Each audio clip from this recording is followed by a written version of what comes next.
اعوذ باللہ من الشیطان الرجیم، بسم اللہ الرحمن الرحیم۔ سامعین گرامی، آج آپ کے سامنے انشاءاللہ سورۃ الاخلاص کے متعلق کچھ باتیں عرض کروں گا۔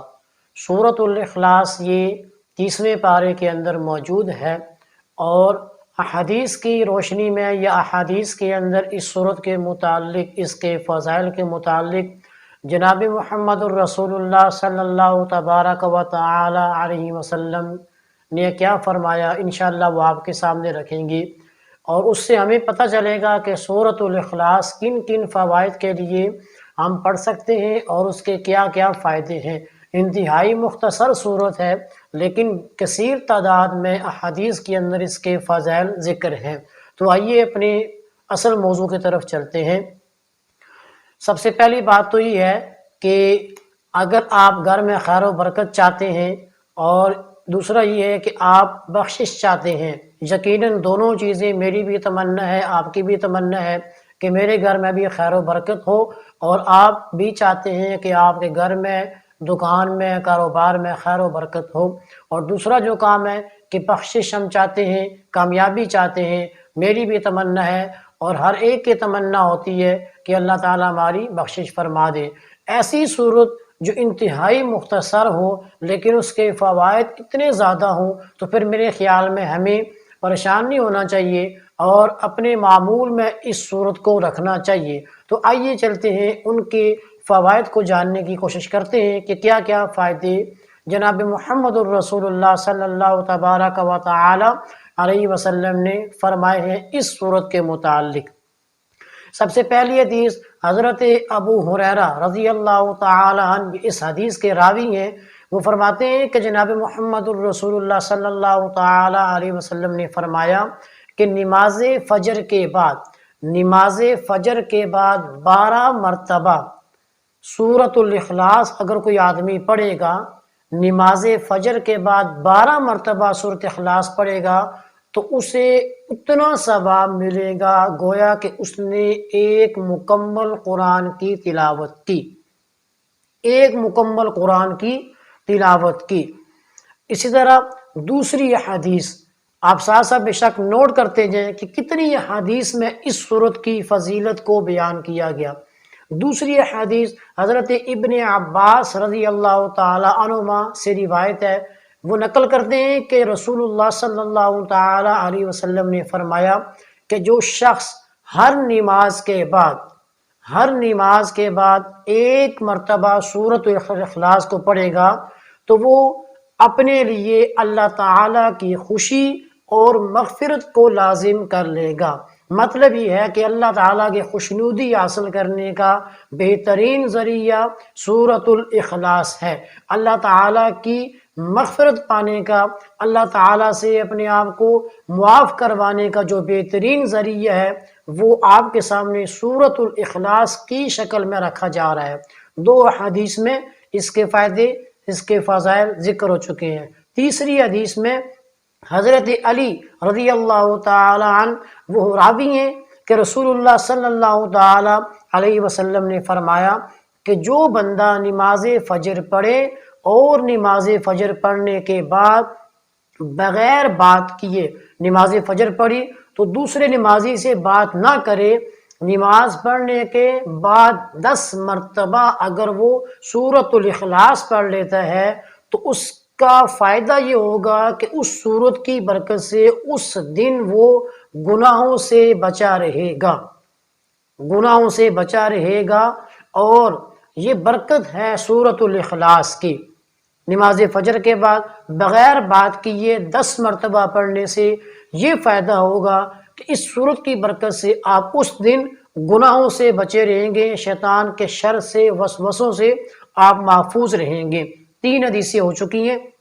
چوتھی حدیث حضرت ابن عباس رضی اللہ تعالی عنہما سے روایت ہے کہ رسول اللہ صلی اللہ تعالی علیہ وسلم نے فرمایا کہ جو بندہ 200 بار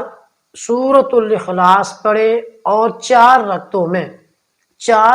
میں یعنی ہر رکعت میں 50 مرتبہ پڑھے تو 4 رکعتوں میں 200 کا عدد پورا ہوتا ہے، تو 200 مرتبہ پڑھے تو اس کو اس کے بدلے کیا ملے گا؟ اس کو 100 سال، 100 سال یعنی پچھلے جو اس کے 50 سال پیچھے والے جو گزر چکے ہیں، چاہے اس کی عمر ہے یا نہیں ہے، گزشتہ 50 سال اور آئندہ کے 50 سال کے گناہ اللہ معاف فرما دے گا۔ 4 رکعت میں 200 مرتبہ سورۃ الاخلاص پڑھنے کا جو فائدہ ہے کہ آپ کے 100 سال کے گناہ اللہ رب العالمین اس سورت کی برکت سے معاف فرمائیں گے۔ 4 حدیثیں ہوگی۔ 5ویں حدیث حضرت عبداللہ بن عباس رضی اللہ تعالیٰ عنہ اس حدیث کو نقل کرتے ہیں کہ رسول اللہ صلی اللہ تعالیٰ علیہ وسلم نے فرمایا کہ نماز عشاء کے بعد 2 رکعت پڑھی جائیں اور ہر رکعت میں سورۃ الفاتحہ کے بعد 15 مرتبہ سورۃ الاخلاص پڑھی جائے۔ نماز عشاء کے بعد 2 رکعت کی نفل کی نیت کریں اور سورہ فاتحہ کے بعد 15 مرتبہ پہلی رکعت میں بھی آپ سورہ اخلاص پڑھیں اور 15 مرتبہ دوسری رکعت میں بھی سورہ اخلاص پڑھیں۔ تو اس سے کیا ہمیں ملے گا؟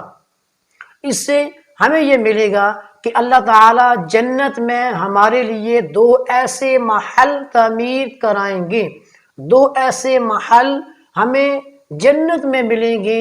کہ جنتی ان کو دیکھنے کی تمنا کریں گے۔ یہ تمام کی تمام احادیث حوالے کے ساتھ موجود ہیں۔ میں آخر میں ان احادیث کی اسی ترتیب کے ساتھ حوالے بھی انشاءاللہ ذکر کروں گا تاکہ کوئی ساتھی اگر تلاش کرنا چاہے تو اسے مشکل نہ ہو۔ تو میں بیان کر رہا تھا کہ اگر نماز عشاء کے بعد 2 رکعت نفل پڑھے جائیں اور پہلی رکعت میں سورہ فاتحہ کے بعد 15 مرتبہ سورہ اخلاص، پھر دوسری رکعت میں بھی 15 مرتبہ سورہ اخلاص پڑھی جائے تو اللہ تعالیٰ اس کے بدلے جنت میں 2 محل تعمیر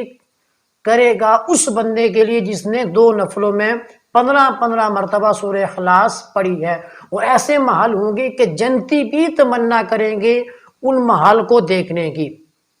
اس کے بعد حدیث نمبر جو آئی ہے وہ حضرت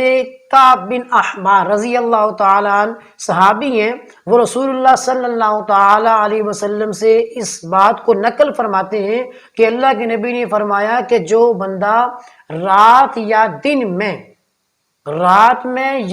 میں 10 مرتبہ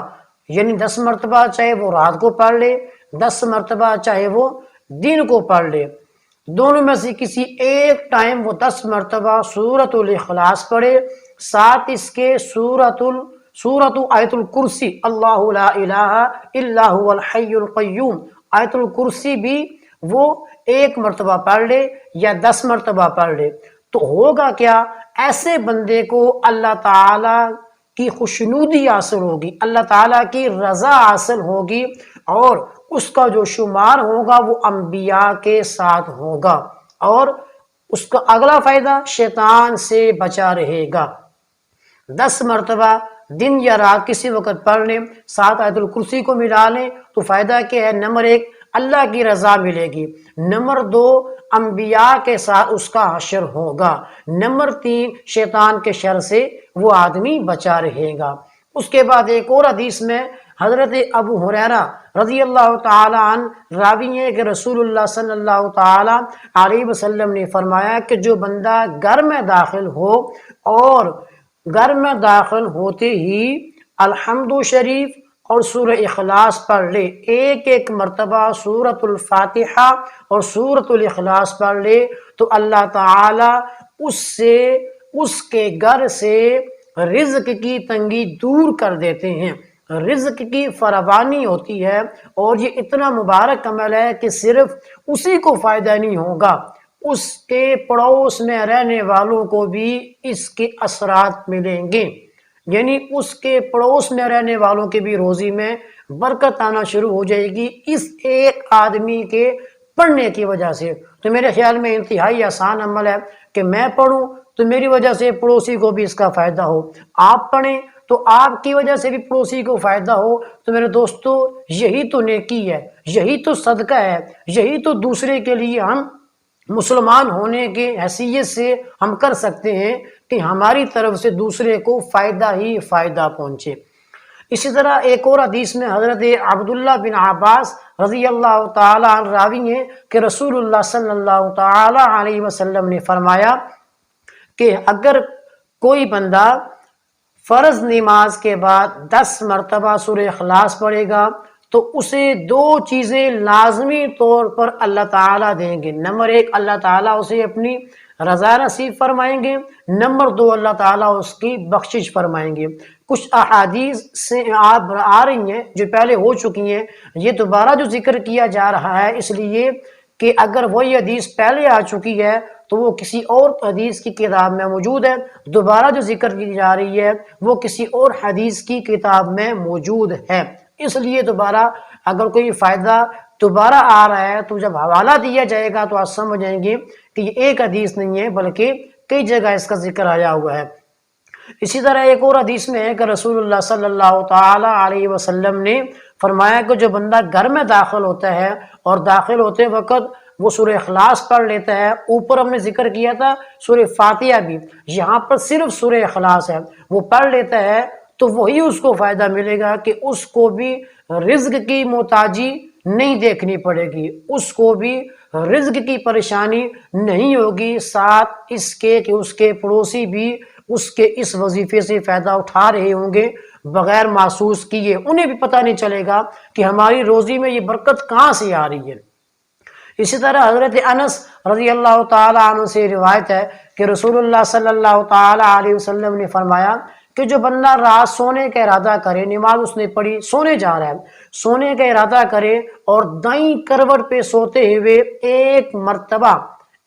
مرتبہ سورہ اخلاص پڑھ لے تو اس کا فائدہ یہ ہوگا کہ اللہ تعالیٰ قیامت کے دن بھی اس بندے سے فرمائیں گے، اے میرے بندے اپنی دائیں جانب جنت میں داخل ہو جا، اپنی دائیں جانب جنت میں داخل ہو جا۔ اس طرح ایک اور حدیث میں ہے جس کے راوی حضرت انس ہی ہیں کہ رسول اللہ صلی اللہ تعالی علیہ وسلم نے فرمایا کہ اگر مسلمان ہے، چاہے وہ آقا ہے چاہے وہ غلام ہے، دن یا رات میں کسی ایک مرتبہ یہ سورہ اخلاص کی تلاوت کر لیتا ہے تو 50 سال کے گناہ اللہ تعالیٰ معاف فرما دیں گے۔ اب میرے دوستو یہ چند احادیثیں میں نے ذکر کی، مقصد یہ بتانا ہے کہ دیکھیں ہم بڑے بڑے وظائف کر کے اگر تھک جاتے ہیں تو انتہائی مختصر جو وظیفہ ہے جس کی تلاوت بھی آپ میرے خیال میں 1 منٹ بھی نہیں لگتا، آپ تجوید کے ساتھ اس کے کر سکتے ہیں۔ مثال کے طور پر میں تلاوت کرتا ہوں، آپ چیک کریں کہ 1 منٹ سے کم وقت لگے گا اور اس وظیفے کی تلاوت ہو جائے گی۔ اعوذ باللہ من الشیطان الرجیم، بسم اللہ الرحمن الرحیم، قل هو اللہ احد اللہ الصمد لم یلد ولم یولد ولم یکن له کفوا احد صدق اللہ العظیم۔ یہ دیکھیں انتہائی مختصر وقت میں ہم نے اس وظیفے کو پڑھا کہ کثرت کے ساتھ جس کے فوائد جس کی فضیلتیں حدیث میں ہیں۔ اب جو میں نے آپ کے سامنے حدیث رکھی ہیں، پہلی حدیث جو ہم نے پڑھی وہ ایک عربی کی کتاب ہے، حدیث کی کتاب ہے جس کا نام ہے بیہقی۔ یہ تمام کے تمام حوالہ جات ذکر کیے جا رہے ہیں، یہ بیہقی کے اندر، اور دوسری حدیث کنز العمال کے اندر، تیسری حدیث ابن عساکر کی، چوتھی حدیث در منصور، پانچویں بھی در منصور، چھٹی بھی در منصور، ساتویں بھی در منصور، آٹھویں بھی در منصور، 9 نمبر حدیث کنز العمال اور 10 نمبر حدیث کنز العمال میں یہ موجود ہے۔ یعنی آپ کے سامنے کم از کم 10 احادیث کا خلاصہ رکھا گیا، جن 10 احادیث کے اندر مختلف صحابہ کرام نے جناب محمد الرسول اللہ صلی اللہ تبارک و تعالی علیہ وسلم کے ارشادات کو نقل کیا کہ اللہ کے نبی نے اس بندے کے لیے کیا بشارتیں دی ہیں کہ جو بندہ سورہ اخلاص کی تلاوت کرتا ہے، کسی نے فجر میں، کسی نے دن میں 10 مرتبہ کرنی ہے، کسی نے نماز عشاء کے بعد کرنی ہے، کسی نے سوتے وقت کرنی ہے، مختلف اوقات بتائے اور ان کے مختلف فوائد ہمارے سامنے رکھے، تو میرے دوستو مختصر وظیفہ لیکن اس کے فوائد اتنے بڑے ہیں کہ یقین جانی آپ اسی ایک فائدے کو لے لیں کہ آج سب سے بڑا مسئلہ وہ رزق کی تنگی کا ہے۔ رزق کی کمی کی وجہ سے ہر دوسرا آدمی پریشان ہے۔ اگر یہ مختصر سی صورت ہم پڑھ لیں اور اس کو اپنے معمول میں لے آئیں تو میرے خیال میں رزق کا مسئلہ ہر ایک کا حل ہو سکتا ہے۔ تو بس اللہ تعالیٰ سے دعا ہے کہ اللہ تعالیٰ ہمیں ان باتوں پر یقین رکھ کر عمل کرنے کی توفیق عطا فرمائے۔ اصل میں صورتحال تب بگڑ جاتی ہے جب میرا اور آپ کا یقین نہیں رہتا۔ اللہ کی کلام ہے، اللہ کی کلام میں وہی طاقت اب بھی موجود ہے جو 1450 سال پہلے موجود تھی، تو اس لیے ہمیں یقین کرنا ہوگا کہ یہ قرآن ہے، یہ قرآن کی آیت ہے اور قرآن کی آیت کی وہی طاقت ہے جو پورے قرآن کی طاقت ہے۔ تو اللہ تعالیٰ سے دعا ہے کہ اللہ تعالیٰ ہمیں اس وظیفے سے خوب فائدہ اٹھانے کی توفیق عطا فرمائے۔ ویڈیو اچھی لگے تو اس ویڈیو کو، اس وظیفے کو دوستوں کے ساتھ بھی شیئر کریں تاکہ زیادہ سے زیادہ ہم اس سے فائدہ اٹھا سکیں۔ تو دوستو انشاءاللہ پھر کسی نئی ویڈیو کے ساتھ آپ کی خدمت میں دوبارہ حاضر ہوں گے، تب تک کے لیے مجھے اجازت دیجیے۔ اللہ حافظ۔ السلام علیکم ورحمۃ اللہ وبرکاتہ۔